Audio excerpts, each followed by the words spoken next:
Greetings, Earthlings, wisdom keepers, wisdom seekers. Welcome back to WizdomDropz, your source for daily drops of wisdom and savvy cat astrology. Meow. My name is Tonia, and today we are discussing this Capricorn new moon for all of the Libra rising, sun, or moon people out there. If you are a Libra rising sign, sun sign, or moon sign, this video is for none other than you. So we're going to be looking at Libra, what's going to be going on between mid-January when this happens on the 13th, yeah, and mid-February. So basically till Valentine's Day. This is kind of the energy in the air. Okay. Now Libra, before we do jump into all the details, couple quick announcements. If you're new to the channel and you resonate with this content that I put out, it is a daily stream, so go ahead and subscribe. You can hit the bell notification to get the download daily when that video drops. Also, if this video brings you any value whatsoever, I do encourage you to hit that like button. No matter which way you direct those thumbs, so to speak, it actually helps the channel grow. It helps other people gain this access to this free information that I'm just giving away for nothing really, so it's just here for you to have. So support that, and it's as simple as hitting the like button and subscribing. Great. So Libra, what can you experience or expect to experience over the next month, beginning effective mid-January? Well, first off, Libra, this new beginning, new moon, is happening in your fourth house of roots and lineage. And some forms of astrology associate this fourth house, which we use whole sign astrology, right? Capricorn is the fourth house from Libra.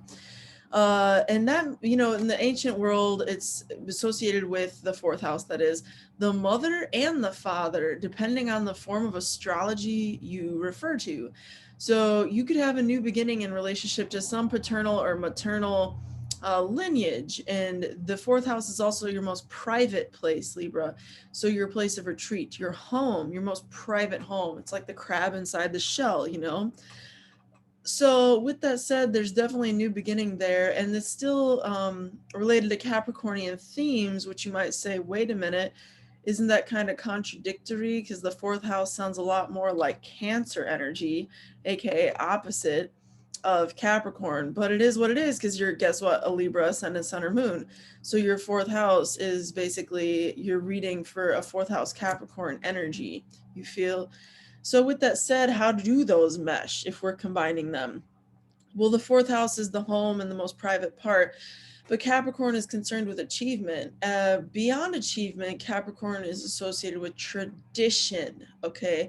And also traditional roles, because it has to do with power and the management of power. It is the earth sign ruled by Saturn, after all.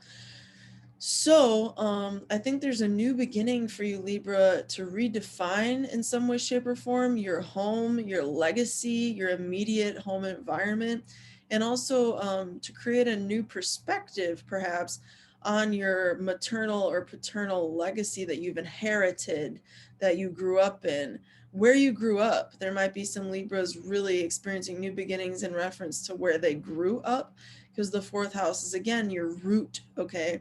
So where you're from, basically, in this lifetime as a child, as a foundational being, as somebody who's just coming in to themselves. That's your root, is the fourth house. So that's pretty interesting. Now, the dispositor of this new moon is Saturn, because Saturn rules the sign of Capricorn.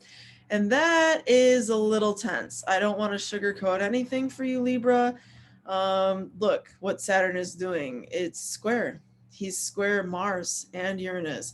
So this is not, I'm just going to be honest with you, and, don't be afraid. Don't be afraid. It's never good to be afraid, but it's not the easiest moon, okay? So I don't think that you're going to be experiencing a lot of bliss per se. I don't want to like say that and have it be the case, because hey, you might find bliss with this Venus and Neptune energy, you know what I'm saying? Venus is over here alleviating all that Mars Uranus, and Neptune is over here sextiling, which is great, sextiling Pluto, so there's definitely good to be had, Libra. And this is in relationship, the good that is from, again, that fourth house, because look at Venus and its influence, her influence here. That's great. Fourth house to seventh house. So you might find, Libra, amidst the tension of this Mars-Uranus square Saturn, that you figure out and find alleviation, like the alleviation of a pressure valve, right? Like steam just coming out from those in your home environment who you're in relationship with or partnership with. And so at the same time that you have this tension from partners, because you got from those you share really resources with, and also deep partners. The seventh house threw me off, but it's the eighth house by whole sign. So your shared resources, people who you have shared resources with, eighth house, people who you are indebted to, people who you are indebted to you, those sorts of people. Also people who are intuitive, perhaps, because the eighth house rules those sorts of people. The eighth house rules taboo people. So there's people in your life, Libra, who are a little more so, let's call it taboo, for whatever reason that is, but they're still in your life. Okay, you could actually, and always trust your gut, never just take an interpretation and run with it like crazy, you know, but you could actually benefit from them at this time. There's a couple of reasons I'm saying that. Look, there's that eighth house conjunction of Mars and Uranus, which means that, yeah, let's not ignore this massive square. Those very people could be the source of some serious bullshit right now, and challenge, okay, and karmic struggle, because Saturn square Mars is never really pretty. Those are the two original OG malefics in square, y'all. There's a fight in the heavens. They are fighting each other. They are struggling to determine who is going to be more powerful. And in this instance, Saturn has the juice because, you know, Saturn's in his own sign, Aquarius. And Mars is in Taurus, which isn't the best place for it from a dignity perspective. So Saturn will win, but let us not forget Saturn in this battle, you know, will win, but Saturn is the ruler of Capricorn. So it's a bit of an auspicious indicator for how things will end up playing out, I think, in the fullness of time, because Saturn is the ruler of the new moon, and therefore this is an omen that Saturn will win the power struggle that Mars is bringing to the table. That was a lot of astrology crammed into interpretation, but that Venus, again, I want to make sure you understand this and that this is clear to us all. I learn a lot from doing these videos, you know, too, so I'm clarifying for myself as well. But look at this really nice thing from Venus. Venus is, again, co-present. It's conjunct by sign, y'all. It could be darn near 20 degrees off from the new moon point, sure, but it's still co-present by sign. It's still conjunct by sign. And that's sending a lot of alleviation to what is otherwise a very tense, agitating, uncomfortable, potentially explosive energy. So Libra, you have a blessing and a curse here, because the dispositor of this intense conjunction of Uranus and Mars, which has volatility written all over it. We're talking volcanic activity, bomb activity, earthquake activity. Like, goddess forbid it's the worst, but it could very well be.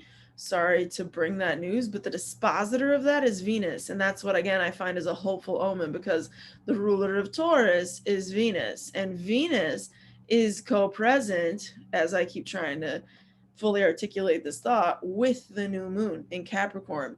So this is very interesting. We got the dispositor of the new moon in the second house from the new moon, which happens to be your fifth house, Libra. So you are going to have some auspicious and potentially volatile all-in-one encounters with these taboo people, or these people who you are indebted to, or these people who are indebted to you. That's that eighth house thing, or people who you just have a deep karmic connection with and you share resources with, because you're in that deep, intimate of a sexual kind of like bonding relationship, even if it's not sexual, but it's like the energy of that. You have that kind of vibe, you know, of like encroach or being entangled with them almost. That's that eighth house.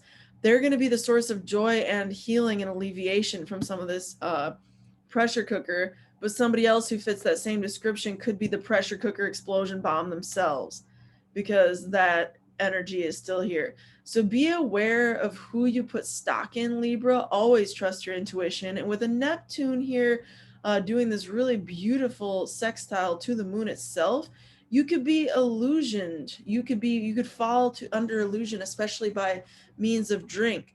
So if you're looking for clarity of mind and how to navigate things, do not alter your substance or do not alter your consciousness with substances, especially alcohol. I would offer you that suggestion at this time.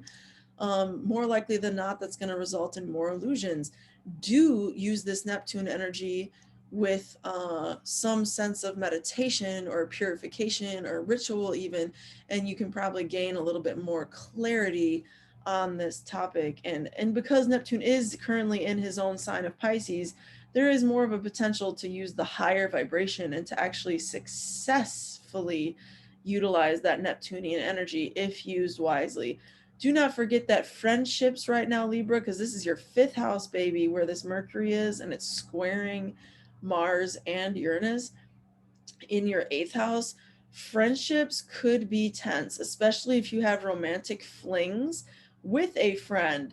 This could come back to F you real hard around this time, because that's a 5th to 8th house square with these energies, and that's like a pleasure romance 5th house thing squaring off with a karmic thing like an STD, God forbid, or something really kind of intense and heavy like that, and then just explodes or inflames all at once. Just like one way that could manifest. And because Mercury is the planet of friends, that's why I say watch out for friends in these contexts. Also neighbors and siblings, you know. Be careful how you pursue pleasures over the month of January and February.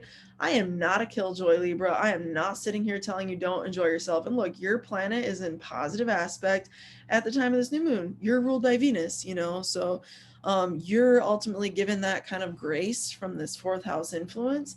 But there is something in the home that is brewing deep, and it is with Pluto, so it is the deepest, okay, that you could possibly go, Libra. There's some transformation, either psychological or literally spiritual, or like a death, like a literal death, or a metaphorical, death, or like a death of something in your lineage, in your roots, because this is a new beginning that you have to walk from the newness of into whatever comes next. And what comes next is probably about finding more joy in your home environment. Why do I say that?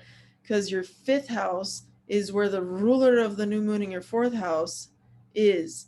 Saturn is the ruler of the new moon in your 4th house, and Saturn is currently in the 5th house at the time of this moon.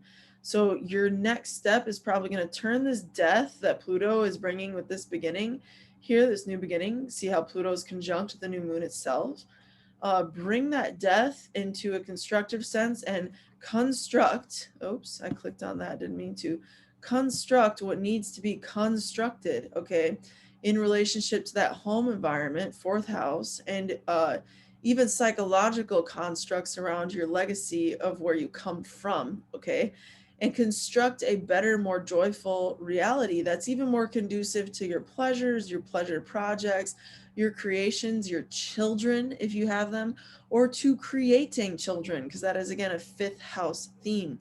Really, there's so much that could happen. You could come into conflict with a partner about wanting to have kids as well, Libra, with a Mercury in the 5th house squaring that 8th house conjunction of 2 malefics, Mars and Uranus. Anything can happen. I mean, this is definitely arguments, this is tension and conflict, and it can be amongst friends because Mercury's here, or amongst people you otherwise experience a lot of pleasure and joy and romance and flirtation and kind of fun light energy with, Libra. And that might catch you out of nowhere, and it might force you to get really real, Pluto conjunct the new moon, about your home, about your roots, about where you're from. But at the same time, I go back to, you know what, your planet, Venus, is in nothing but harmonious aspect. It's in Capricorn, so definitely, Libra, if you're trying to sail across these waves, I suggest you reflect on what tradition means to you, okay? How you are defining and redefining your tradition, because the ruler of the new moon in the 4th house of the most traditional sign ever, Capricorn, is in Aquarius, which is advancement. It's moving beyond the legacy into something new and novel, okay? So keep that in mind. That was so much astrology. I hope it served you. And if it did, hit that like button because it helps other people get this information for free. With that said, through next time, until next time, subscribe, hit the like, do all that jazz, and may the stars be with you. Peace.